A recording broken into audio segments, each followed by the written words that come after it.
Ce serait bien qu'on ait des sponsors quand même, ça fait plus professionnel, tu sais, sponsorisé par Nord Shadow VPN, des trucs comme ça. On est déjà sponsorisé par Mediapart. Ouais, mais on leur fait jamais de pub. Bah on peut, hein. Bah là, il y a un film. Ils vont sortir un film. Ah bah oui, bah Le 16 février. Media Crash, ça s'appelle. Regardez la bande-annonce. Maintenant, on va vous montrer un document. Enfin, c'est insupportable. Je veux pas que vous répondiez. C'est plus une émission de débat. Alors, si vous n'êtes pas content, vous partez.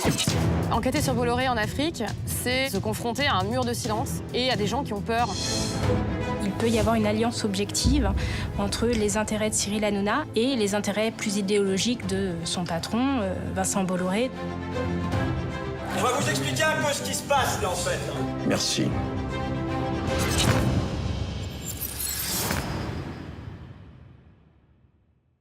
Voilà, donc c'est un film dont on espère qu'il va apporter un nouveau sujet dans cette présidentielle. Ouais, en l'occurrence, la concentration des médias. Voilà, le poids des milliardaires là-dedans, tout ça, voilà. Ouais, Bon, donc, c'est un film qui peut être important. Média Crash. Voilà, bon, après le titre, ils sont pas foulés, quoi. Ouais.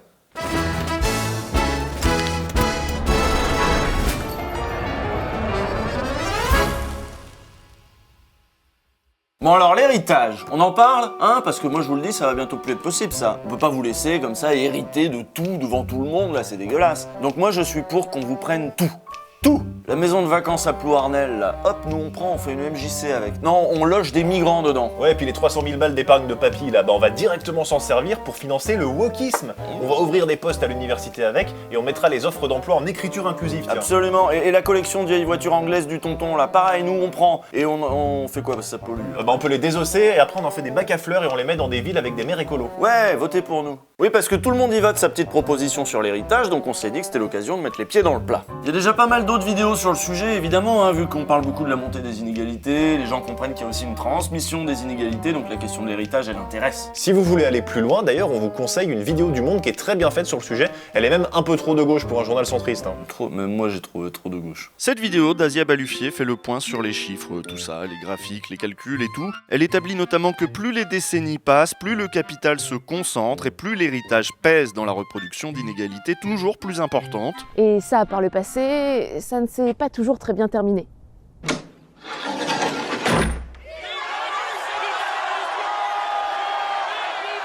Ah bah voilà, bravo, bah c'est ça qu'il faut faire. Mais voilà. non, c'est pas ça qu'il faut faire, on va pas guillotiner. Déjà, c'est interdit de guillotiner les gens, et ensuite, si tu guillotines les vieux, leurs enfants vont hériter, donc ensuite, faut guillotiner les enfants, enfin, c'est un cercle vicieux, on s'en sort jamais, quoi. Alors que si tu supprimes l'héritage... Et bah là, tu guillotines que les vieux. Non, tu guillotines personne, y a pas besoin de guillotiner, tu supprimes l'héritage, et puis voilà, on a problème résolu. On est le camp du bien, nous, hein, on est pour les solutions pacifiques. Il y a une autre vidéo qu'on vous conseille si vous voulez des graphes, des camemberts et des colonnes, c'est celle de Stupid Economics, elle est intitulée « Supprimer l'héritage » et elle pose le problème de la place des revenus du travail et de l'héritage dans les fortunes. Elle interroge bien sûr la question du mérite, chère aux libéraux. Mais la question que l'on peut se poser pour savoir si on vit ou non dans une société d'héritiers ou de rentiers, c'est de se demander s'il est possible pour moi aujourd'hui de m'enrichir par mon mérite ou mon travail, ou est-ce que la meilleure solution ne serait pas de me paxer avec un ou une riche héritière. Ce que les graphes du début montrent, c'est que la réponse 2 devient de plus en plus vraie. Pas forcément comme au bon vieux temps où une caste de rentiers vivait dans des châteaux et s'occupait en se mariant entre eux, à moins que... Et on voit très bien que les héritiers épousent des héritières, et notamment quand on regarde donc les riches héritiers, vraiment le haut de la distribution, se mettent de plus en plus, enfin en tout cas très fortement en couple avec les riches héritières de l'autre côté, pour plein de raisons, mais disons que ça augmente, la conséquence directe que ça, c'est que ça augmente aussi le côté concentré de l'héritage. Bah oui, potentiellement ça peut aller de pire en pire, hein. Regarde Bernard Arnault, là, sa fille Delphine Arnault qui a épousé Xavier Niel, ils vont avoir des enfants qui vont hériter des fortunes de Niel et d'Arnault, c'est des grosses sommes, grosses responsabilités, et imagine ces enfants-là, ils sont nuls, comme le fils Lagardère, là, qui est con comme une table. Ouais, mais si ça se trouve, c'est parce qu'ils reçoivent un héritage qu'ils deviennent nuls. C'est ce qu'en économie on appelle l'effet Carnegie. Les parents qui laissent à leur fils une énorme fortune détruisent généralement ses talents, sa motivation, et l'incitent à mener une vie moins utile et moins méritante que celle qu'il aurait menée autrement. L'idée, c'est que l'héritage est un frein à l'esprit d'entreprendre et au dynamisme économique en général. Mais voilà, nous on dit ça pour vous les riches, c'est pas efficace votre truc. Et tous les économistes le savent, et même Macron il le sait. Ah non mais me parle pas de Micron, je peux plus le voir celui-là. Un économiste qui lui suggérait de réformer les droits de succession il y a quelques années, Emmanuel Macron aurait ainsi répondu « Vous avez économiquement raison, mais politiquement tort ». Cet article d'Elsa Conessa pour Le Monde, daté du 25 janvier dernier, prenait le temps de faire le point sur les différentes propositions des candidats à la présidentielle sur tout ce qui touche à l'héritage. Ah non, alors faut dire succession, ça fait plus chic. Ah bah oui, bah vaut mieux être un successeur qu'un héritier. Un héritier, ça fait Bourdieu en plus. Bourdieu, qui a écrit avec Passeron ce bouquin, Les héritiers, avait pointé du doigt dans les années 60 le poids de l'héritage dans la reproduction sociale. Les héritiers bénéficient d'un capital économique, bien sûr, mais aussi d'un capital symbolique, culturel et social qu'ils vont valoriser lors de leurs études et qui va leur permettre d'occuper comme leurs parents les meilleures positions et de toucher les meilleurs salaires. On fait ce petit rappel pour préciser que même si on retire l'héritage matériel aux enfants de bourgeois, rassurez-vous, ils auront toujours plein de petits avantages par rapport aux enfants de prolo. Alors nous on dit ça parce que apparemment, ça semble naturel à tout le monde que si les parents ont réussi, c'est normal que leurs enfants aient plein d'avantages sur les autres enfants. Et c'est pas trop la République pour moi ça. Et ce qui nous a surpris en préparant cette émission, c'est que c'est très partagé cette idée que si on a travaillé toute sa vie, il faut qu'on puisse transmettre à ses enfants. Cette opinion est partagée par une majorité de la population, alors même que la moitié des Français ne toucheront pas d'héritage ou alors juste un petit pécule. Et on voit aussi que les Français ont tendance à surestimer les taxes sur les successions, alors qu'en vrai, tant que c'est en ligne directe, c'est presque rien. Donc en gros, si tu hérites de 50 000 € de ta mère, il n'y a pas 1 euro de taxe dessus. Si tu reçois 120 000 € d'un seul parent, là tu dois payer moins de 2% en droit de succession. Mais dans le cas où tu touches le jackpot à 3 millions d'euros, alors là ça commence à représenter un peu de thunes, autour de 35%.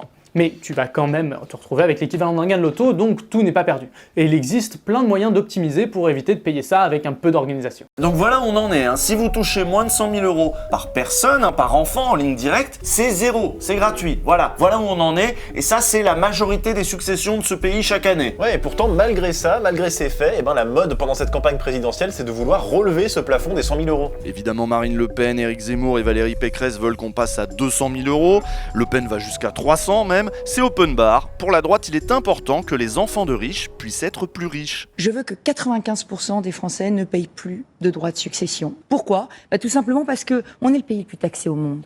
Nos droits de succession, c'est 2 fois la moyenne de l'OCDE. Donc j'assume qu'on puisse transmettre son patrimoine à ses enfants. C'est le fruit d'une vie de travail qui a été taxée, hyper taxée et retaxée. On doit pouvoir la transmettre. Quand j'écoute, je me dis, bah ouais, merde, c'est vrai, les taxes et tout. En plus, l'État prendrait l'argent de mes parents qui sont morts. Et puis à un moment, je me rappelle que, mais je vais pas toucher d'héritage, moi. Donc, c'est pas mon problème en fait. Pourquoi je devrais m'identifier à eux avec leurs angoisses là ? Et vous êtes pas riche non plus. Alors pourquoi vous êtes là ? Ah, mais moi, si j'étais riche, j'aimerais pas que l'État, alors que je veux céder à mes enfants. T'es pas riche, du con ! Tu vas pas devenir riche parce que, justement, les riches, tout l'argent, ils l'ont eux et ils le donnent à leurs enfants. Tu peux pas l'avoir, toi ! Essayez de vous mettre à votre propre place déjà. Vous avez besoin de quoi, vous ? Y compris pour vos enfants.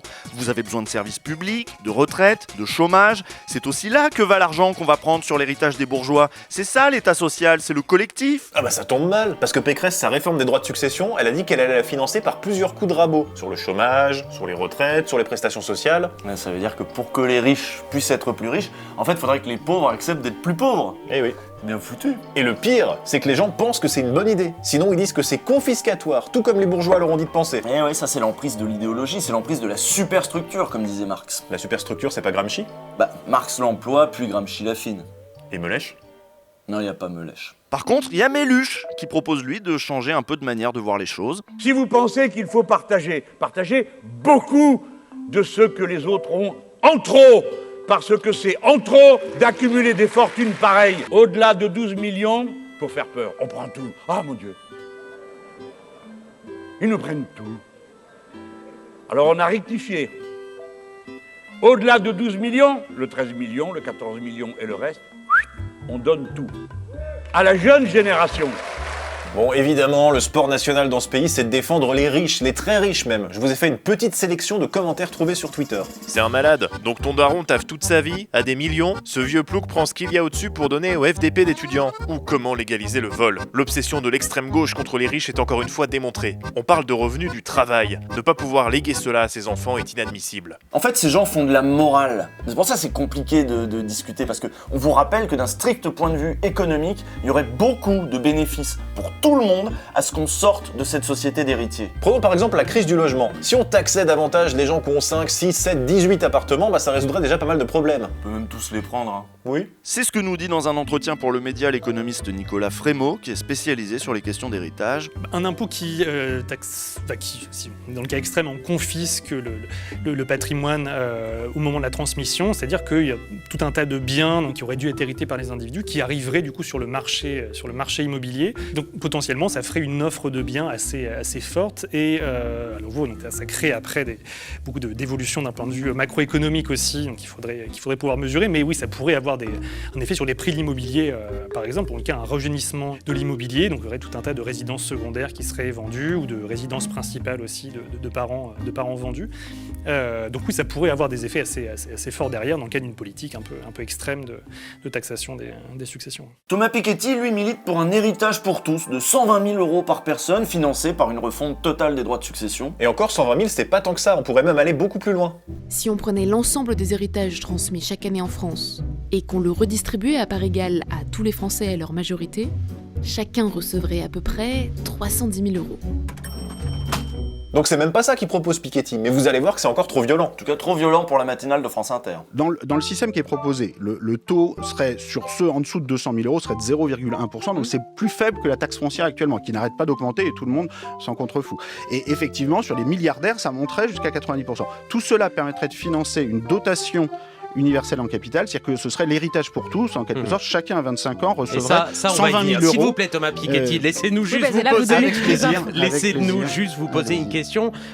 Est-ce que ce que vous décrivez là, ça n'est pas la version fiscale de la confiscation des biens nationaux au moment de la Révolution française ? Est-ce que ça n'est pas la confiscation de fortune par l'impôt, la spoliation ? Expliquez-nous, parce que à vous lire et à vous entendre aussi, on pourrait se dire, mais on les éradique pas en les fusillant, les hyper riches, mais avec l'arme fiscale. C'est préférable, il me semble, quitte à choisir. Non mais de toute façon, les deux là, ils flippent. Tu sens que ça les angoisse d'imaginer une société un tout petit peu plus égalitaire. D'abord, est-ce que vous êtes sûr qu'en éradiquant les 1% les plus riches, d'une certaine manière, est-ce que vous êtes sûr que tout ira mieux véritablement ? Est-ce que vous ne tombez pas dans la logique du bouc émissaire ? Et la deuxième chose, c'est est-ce que votre proposition est faisable en France toute seule ? Ou est-ce que ça ne peut marcher que si tout le monde s'y met, d'une certaine manière ? Parce que sinon, tout le monde partira. Les très riches quitteront la France du jour au lendemain, terminé, si on passe à 90%, non ? Alors, arrêtez de faire peur à tout le monde. C'est 1% il s'agit de savoir il si s'agit vous avez d'abord d'avoir un trouvé débat là... contradictoire sur ce que vous dites, sinon ça n'a aucun intérêt. C'est très bien. Et puis savoir si vous avez peut-être, c'est la question que vous posez, un rapport de type bouc émissaire à cette fraction-là de la population. Pas du tout. Ça ira mieux une fois qu'ils sont plus là. Qu'ils soient là ou pas, nous on s'en fout, on veut juste leur argent. Et les apparts, les maisons, les terrains, là, ils vont pas partir avec. D'ailleurs, les propositions visant à taxer davantage les successions se sont multipliées à gauche. Hidalgo veut augmenter les droits de succession au-delà de 2 millions d'euros. Jadot veut augmenter la progressivité de ces taxes. Et puis Taubira, Taubira, comme d'hab, c'est pas clair. Est-ce qu'il faut aller au-delà ? Est-ce que vous voulez que davantage de Français ne payent rien ? Ou est-ce que vous dites au contraire, il y a un impôt là, il y a une ressource à trouver à cet endroit-là ? Alors pour l'instant, c'est à partir de 100 000 € par enfant qu'il y a cette exonération. Vous y touchez ou pas ? Mais il y a... oui, je vais y toucher, mais il faut qu'on regarde les choses de près. Donc l'objectif, c'est de faire en sorte que les personnes qui toute leur vie ont travaillé, ont constitué un patrimoine, puissent le léguer sans avoir à payer des frais de succession. C'est ça l'objectif. Et puis, il y a un niveau... Pour l'instant, les travaux que nous faisons font apparaître qu'à partir de 4,2 millions d'euros de patrimoine, on peut fiscaliser de façon sérieuse. À ce niveau-là, on peut effectivement. Donc ce qui est important, c'est vraiment d'abord se dire, on ne pénalise pas celles et ceux qui toute leur vie travaillent, accumulent. Vous trouvez que c'est le cas aujourd'hui ou pas ? Avec le régime actuel que vous avez rappelé, les 100 000 € qu'on peut léguer à chacun de ses enfants sans payer d'impôts ? Alors, absolument. Et puis en plus, de toute façon, les Françaises et les Français en sont inquiets. Oui, c'est vrai, les Français sont inquiets pour rien, pour des droits de succession qui vont pas payer, sur des héritages qui vont pas toucher tout de suite. Ouais, le rôle des responsables de gauche, ça pourrait peut-être être de leur expliquer ça, de les rassurer plutôt que de relayer les paniques des bourgeois. Oui, parce que ce truc de Taubira là sur oui, ils ont travaillé toute leur vie, voilà, c'est du Pécresse ça. Quel prolo a travaillé toute sa vie assez dur pour mettre 100 000 € de côté par enfant ? Non, mais ensuite elle a dit qu'elle avait pas voulu dire ça. Vous avez dit, l'objectif c'est de faire en sorte que les personnes qui ont travaillé toute leur vie, ont constitué un patrimoine, puissent le léguer sans avoir à payer de frais de succession. Qui voulez-vous exonérer de droits de succession ? Alors, je sais pas, on m'a dit, alors je crois pas l'avoir dit exactement comme ça, mais on m'a dit qu'il y a eu on m'a signalé effectivement qu'il y a eu un malentendu. Vous savez ce que c'est que la pression à la radio, à la télé. Regardez comment je galope en parlant. On sait qu'on a peu de temps, on se dépêche, on fait des raccords peut-être inopportuns. C'est le moment de rectifier alors. Absolument. Donc, mais j'ai probablement donné trop d'explications. Ce qui est clair, c'est que sur les successions, il n'y a pas une grande révolution à faire. Sur les 100 000 € qui sont exonérés, Je pense que, alors dans la campagne, on entend du 170 000 euros, du 200 000 On euros. l'a entendu tout à l'heure. Je serais sur les 200 000 euros sans difficulté. Parce que là, Taubira, elle s'adresse aux classes moyennes supérieures, parce que y a que eux qui peuvent mettre de côté plus de 200 000 euros par enfant. Ouais, et ceux qui ont ces moyens-là, bah, ça représente pas beaucoup de monde. Écoutez ce qu'en dit Patrick Cohen. La réalité des successions en France, la voici. Un héritier sur 2 reçoit moins de 70 000 euros, et pour une partie d'entre eux, c'est zéro.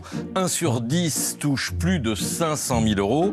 1 sur 100 reçoit en moyenne 4 200 000 euros net de droits et 1 sur 1000, 13 millions d'euros. Donc vous avez compris, hein, si Taubira et d'autres veulent augmenter les plafonds là, pour arriver à 200 000 euros, c'est parce qu'ils savent que les Français se font beaucoup de fausses idées sur ces questions et qu'ils veulent pas les effrayer. Sauf que ces fausses idées, elles sont entretenues par la bourgeoisie. La bourgeoisie, elle aurait beaucoup à perdre à ce qu'on s'attaque à son patrimoine et au fait qu'elle puisse le transmettre pendant des siècles et des siècles. Et quand on vous dit des siècles et des siècles, on n'exagère pas. Dans la vidéo du Monde, la journaliste cite un article de recherche sur les grandes familles anglaises et nous explique que les familles les plus riches aujourd'hui sont en fait à peu près les mêmes qu'il y a genre 1000 ans. En 2016, 2 économistes italiens ont voulu mesurer la même chose, mais cette fois-ci à Florence, en Italie, et entre les années 1427 et 2011. Là encore, ils ont découvert qu'en moyenne, les familles les plus riches à Florence en 1427 sont encore les familles les plus riches à Florence aujourd'hui.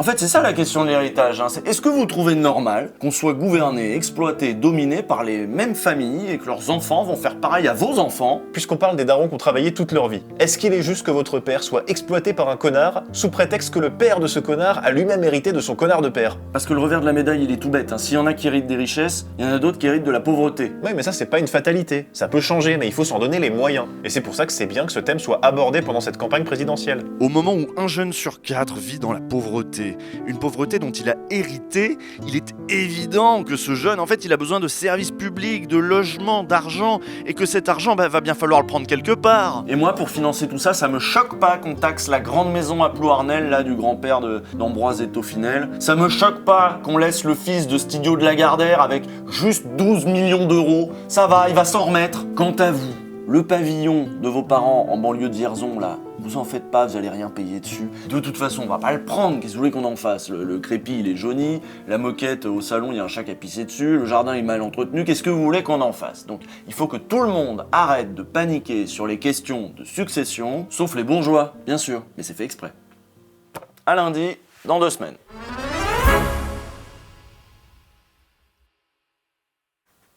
Bah, j'ai trouvé. Si tu fais une grande maison de la gauche, et que Jadot s'occupe du jardin, Hidalgo la finance, Taubira la décore, et Méluche l'habite. D'accord.